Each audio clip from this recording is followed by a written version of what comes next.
How are you? Very good. Good.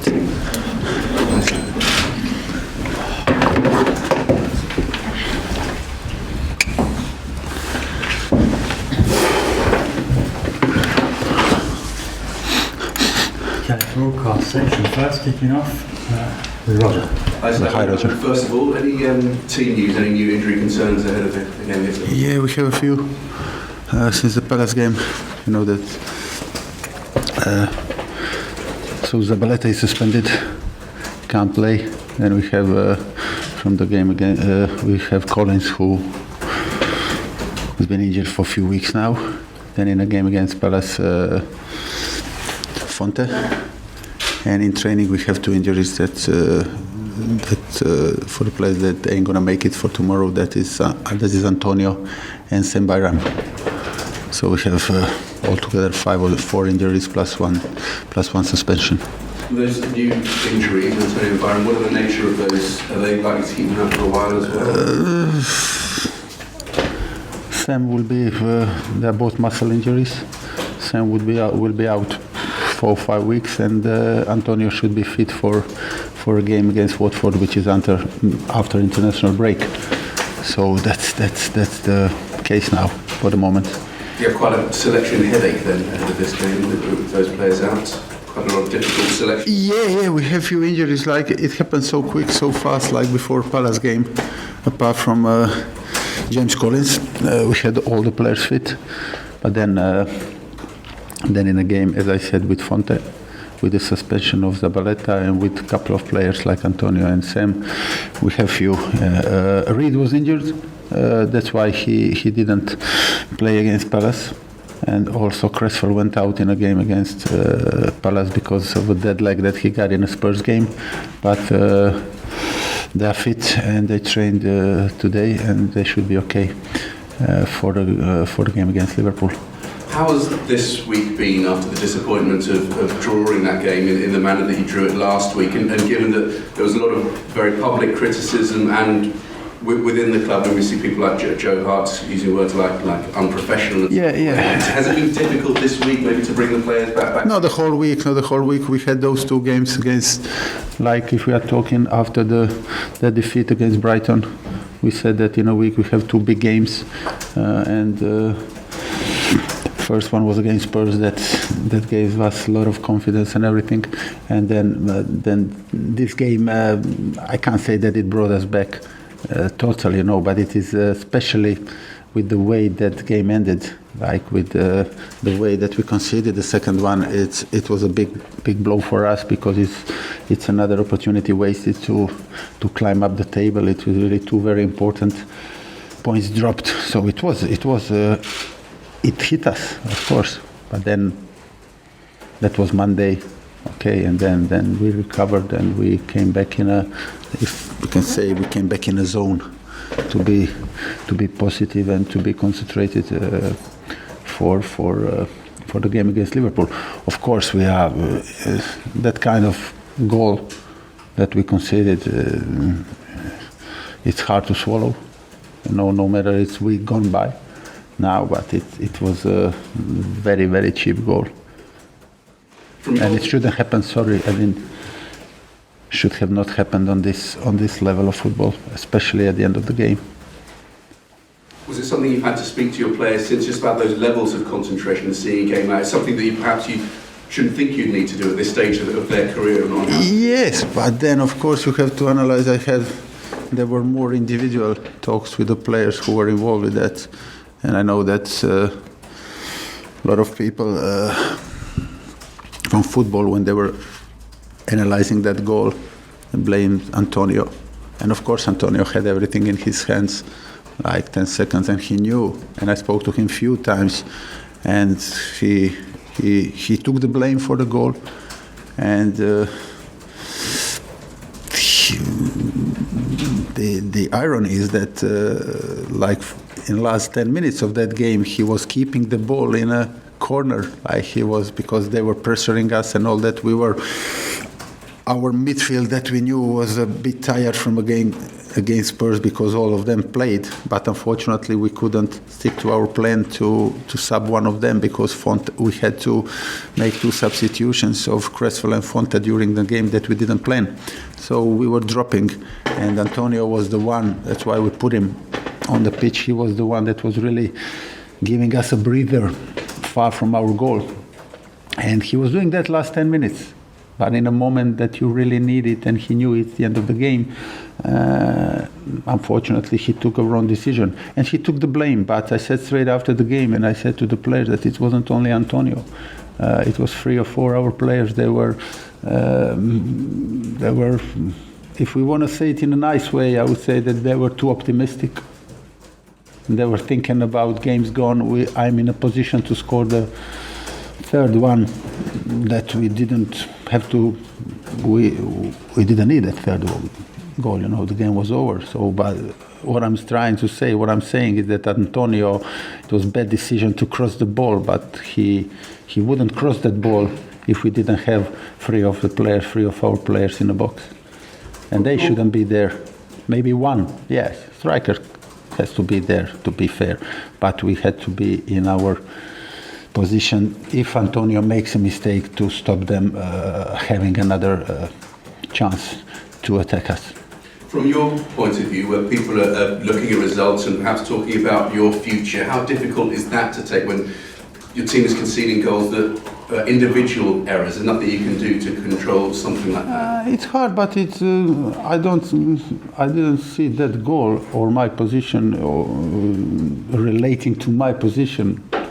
I was disappointed and frustrated and angry because we lost an opportunity to gain a couple of points that would be unbelievable important. Have there been any talks with the owners about your future? No. So you just carry on as normal? Carry on. I know the situation, and of course I spoke with the chairman after that game, like I speaking to him after every game. We need and he didn't have to tell me what position we are in or I'm in, and that means that we need something from our next game. That game is on Saturday against Liverpool.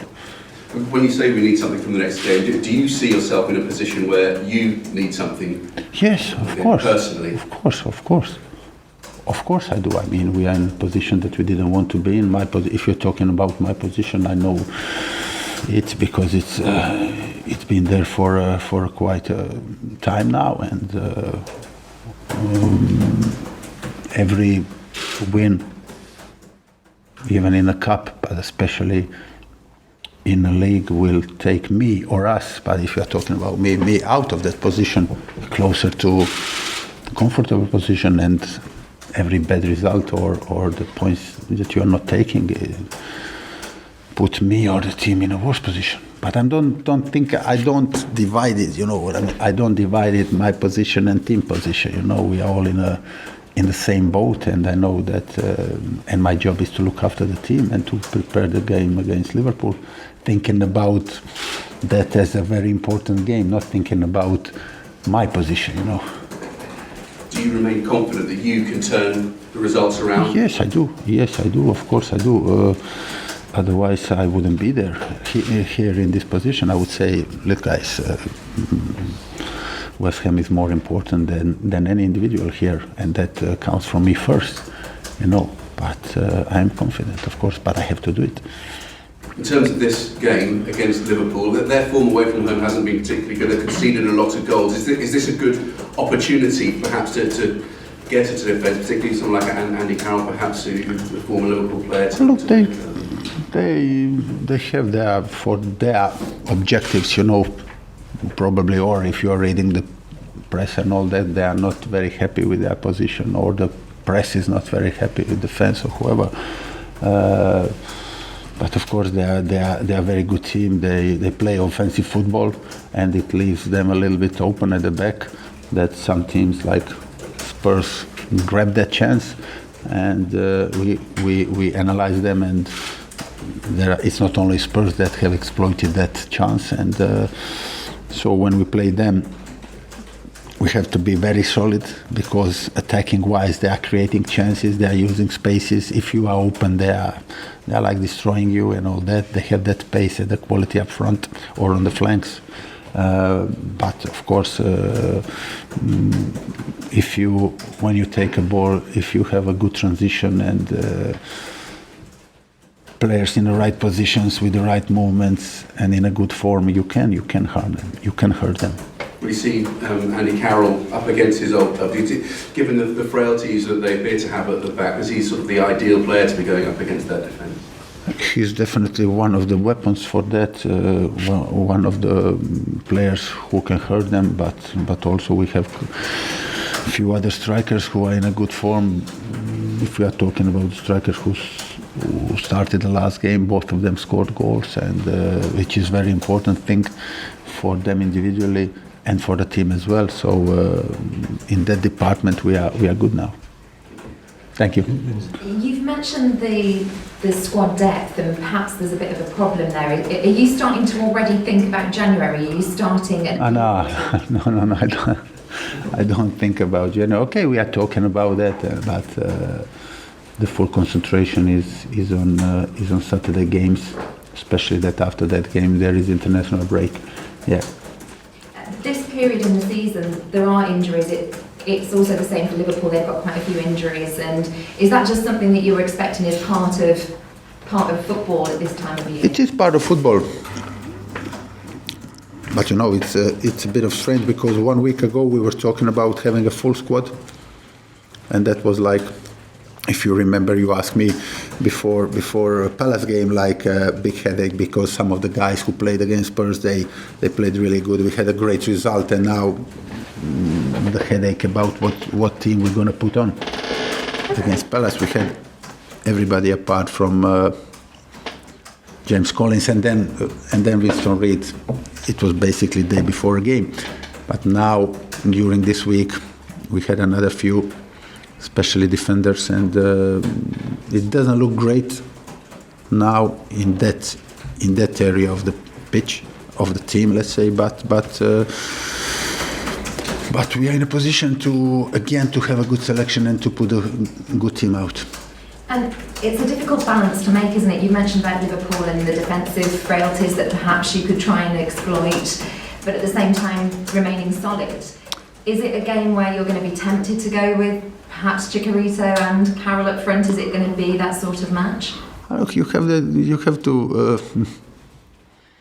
to be both, especially, in every game in the Premier League, because it's a Premier League and that's why it's called Premier League, But especially when you play against big guns, you have to be behind the ball, you have to be solid, you have to make it tight for them and all that.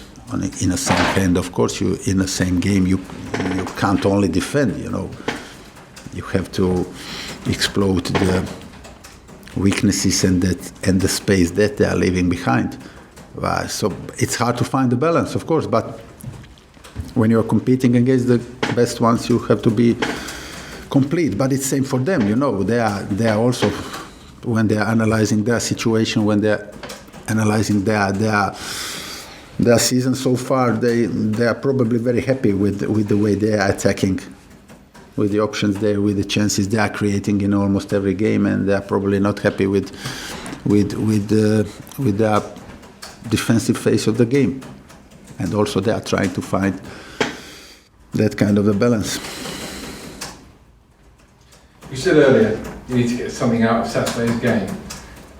It seems, from my point of view, it seems bonkers that you're trying to move the club forward and take the club up the table, yet you're almost going game to game, not knowing if you're going to be here next week if your team don't play well on Saturday. Yes, but even that's my policy. Of course, I know the schedule and I know the bigger picture and all that, but no matter in these couple of seasons or 2.5 seasons where we were at the table, we were in 1 point, we were second, then we were sixth, then we were 16th or whatever. I was only concentrated, or the main concentration is about the next game, and that has nothing to do with my position. But it's difficult, isn't it? I mean, how?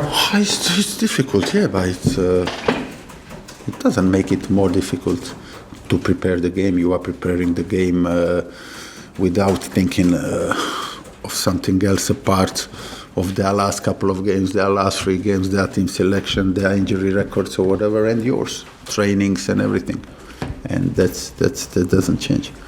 Are you confident the team won't suffer a psychological backlash to the Brighton game? Because obviously you've got 2 good performances away from home, 2 good results, Spurs and Palace. But the last home game was probably the worst for a long time at the London Stadium. Yeah, it was a very bad game. After that game, we were talking about 2 games against Spurs, against Palace. That from let's say if you were in Australia and you got the paper say like, okay, they beat Spurs away and they drew against Palace away, okay, but the way that game against Palace finished, it hurt us, to be fair. But see the guys in training, I spoke a lot to them, and we are ready, we are fit, we want to make it up, and we want to have a good game and try to beat Liverpool. Liverpool are beatable. I mean, their defence has not been great this season. Is that something you're going to hammer into your players, that we've got to go at what is a week? Definitely. I mean, as I said, you have to be solid. They're a very offensive team, and by knowing that it's hard to defend for 90 minutes. But when you know that they are quite vulnerable, that makes your willingness to defend better. Because you know that every time you have a ball with a quick transition, and with that you have actually a chance. If you're taking the balls out of them in the right time, in the right places, that you can hurt them. So that will be our game plan, of course. And some of the clubs have shown it. It's not only Spurs, to be fair. Some other clubs had also showed that they can be very, very vulnerable at the back. You've shown finally your faith in young players this year by bringing Declan Rice into the squad and playing him, and came on last week against Palace. There are several young players at the moment here that some West Ham fans would love to see in your squad or in your team. Nathan Holland, a very exciting young player, scored last week against Man City. Tony Martinez scored twice in the Czech Trophy. Martin Samuelson. Is there possibly an argument for bringing them in, because young players don't fear anything? They don't fear anything, yeah, and they are all good players, and few of them were with us. People like Tony Martinez or Martin Samuelson, they were with us in the last pre-season, not this one like before the last season in the States and in Austria. They are doing well. Some of them, I like young players. Declan Rice is there. He's very important. He's becoming very important player for West Ham. Tony Martinez situation, yeah, he's scoring goals and all that, and I know Tony Martinez very, very well. But at the moment we have a few strikers who are in a good form. You ask me now in these 10 minutes. The press conference, you mentioned Andrea, you in a good form. You mentioned Chicharito in a good form. You asked me that maybe Andy Carroll is the ideal player to play against Liverpool. Then there's 3 of them. Then we have Sako, who is there, who is training with us, who is not injured anymore. And we had people like Marko Arnautovic. If we are talking about Nathan Holland, who I like, who I rate. He came on against Bolton. He was He showed that big improvement when he was with us in Germany and in Austria. But in that department at the moment, we have enough players. Sead Haksabanovic, also who came here through the back door. He always showed himself, and I spoke with him and with his father today that he's improving and he's there. But at the moment, especially when the situation is not ideal, it's the best way to put the young players in like very comfortable situation. At the moment, we have to stick with those experienced players who have to make it up and who have to take us out of this situation. And that is a great platform after that for the kids to play. It was always like that, and it is the best way for them. Slaven, you mentioned perhaps being cautious against Liverpool for very good reasons. How easy is it at home, and West Ham playing at home, even against a side like Liverpool, to be cautious? You will have to ask the fans perhaps for some patience on Saturday. Well, the fans are very educated. The players know who are we playing. Fans know what other teams are doing. Other teams of our quality. What are they doing, home or away, when you play against such a big sides? And that doesn't mean that you don't want to win the game. That is maybe the best plan to win the game, And of course, we will have to be cautious, and the fans will need to be patient as well, Do you feel the last two games have kind of repaired the damage of Brighton? Obviously, there were good bits of the Spurs game and good bits of the Palace game as well. Do you feel that you're back to where you were before Brighton, perhaps? Look, Brighton is a big miss for us. It's a big loss. So Brighton was our opportunity. We had few opportunities so far to get out, let's say, in a more comfortable position on the table, points-wise, of course, and we wasted it in a bad way, to be fair. And then we had those couple of games against Spurs that we reacted really great. It's one of those historic wins away, Wembley Cup and all that against Spurs. And then against Palace, it was another opportunity. And because the way we wasted it, it hit us, to be fair. But it also showed us in those couple of games that we can play, that we can score, that we can be solid, that we can play football actually, and there were a lot of positive things in those two games. Do you have much sympathy for the Liverpool manager? He gets a lot of criticism for his open style of play. He's trying to play football the right way, I suppose. Is that? That's the way he plays, and that's the way what made him being such a big name in football. He started like that in Mainz, I don't know, and then he was like that in Dortmund. And now he continued like that in Liverpool. It's very electric football. But, you have to, even the biggest clubs in the world, or the best teams in the world, take Real Madrid, you know what I mean? If they want to play offensively, then they leave themselves open at the back a bit. And if they come to that stage of a little bit less good form or a little bit unluckiness, they are paying the price for it.